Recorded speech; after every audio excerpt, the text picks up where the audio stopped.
Is Congress moving on to tax reform, or is there still a chance for health care? There is a chance for health care, and I think the Senate, you know, Kevin, they like to work in gangs. They've got the gang of 7, the gang of 8. I'm looking for the gang of 51.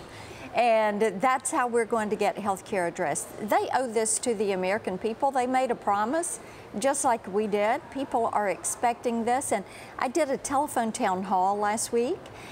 Regardless of where people were on the Affordable Care Act, for it or against it, 80% of everybody on the call said the Senate needs to pass a bill. But how do they get it done? I mean, because the president's tweeting that he wants to go nuclear, the nuclear option, politically speaking. Is that the route to do it? I mean, what is going to change? How do you get someone like Senator John McCain back on board? I got to tell you, I think we've got some folks. I love the guys in the Senate, but I think it's time for people to develop a spine and to say, all right, we're going to come to the table and we're going to work through this. I know I'm not going to get everything I want, but I'm not going to be territorial, because passing and dealing with the Affordable Care Act is not about us in Congress. It is about the American people who are suffering under this. I have constituents who can't use the insurance they are forced to buy because they have such high deductibles and it's too expensive. Is that the solution, though? Is it to do a temporary fix-it bill that fixes something that you could get Democratic support with, something that is This needs to be handled long-term. This is systemically broken. And out of the 9 million people that are in the Affordable Care Act exchange, guess how many get it without taking a subsidy, who are paying the full note? Only 1.6 million. And then you look at the number of people who have chosen to opt themselves out of this by either looking at the IRS and saying, I'm electing to send you more money so I don't have to get in that stuff. That was 6.5 million people, and then there are 12.7 million people that got an exemption. So you've got 19 million people that have said, we don't want anything to do with this. We'll pay the penalty or we'll get the exemption. And so this is why you have to fix this. The ACA is structurally broken. It cannot be fixed. This is why you have to find a different way. And we need to stop saying repeal and replace. What the American people want is repeal and reform the healthcare delivery system, the health insurance marketplace. I think it's time for a cross-state line purchase of health insurance. HR 314, well, my bill. Your bill, but everyone's Yeah. talking about that. But listen, I mean, now it seems like everyone in the House, at least, is turning their attention to tax reform. So sure, because we've already passed our health care bill, and we're waiting on the Senate, like the rest of America is waiting on the Senate. But the rest of America waiting on the Senate. But my question is, if you guys advance a tax bill out of the House, sure, it's going to have to wait in line behind health care, no?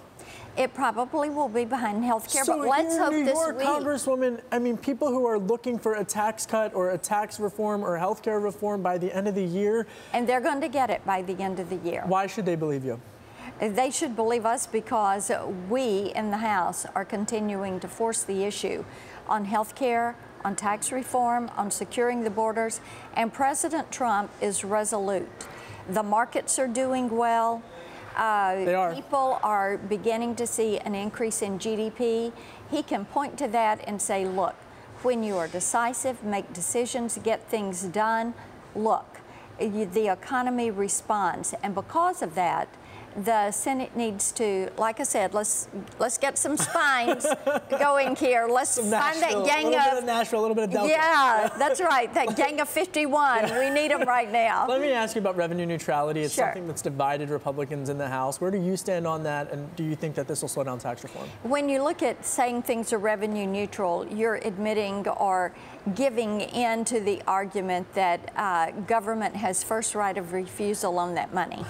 And I prefer to say leave that money with the individual, and what you're going to see is economic growth. Then you'll see more revenue into federal coffers. Works every time. All right, in the last minute or so that we have left, I have to ask you about all of these shakeups at the White House. Yeah. You've got Sean Spicer out 1 week, and now Chief of Staff Reince Priebus being replaced by General Kelly. What are your thoughts on General Kelly? And everyone, I think, who observes Washington wants to know, what is it like to kind of be in the middle of all of this? Is it turmoil? I mean, what is that like? General Kelly is going to be a tremendous chief of staff. He understands institutions and how to formulate a team. If I were the chief mama in charge at the White House, I would say there's an acronym, TEAM. Together, everyone achieves more. My teacher used to say that. And yes, I would look at every one of those guys in the White House and I would say, are you on the team or not? Are you leaking?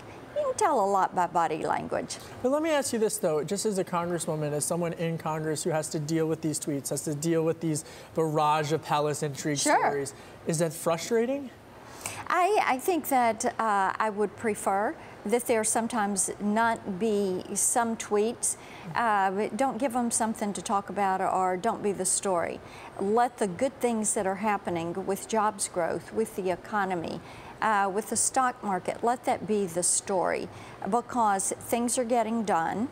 The American people are hopeful.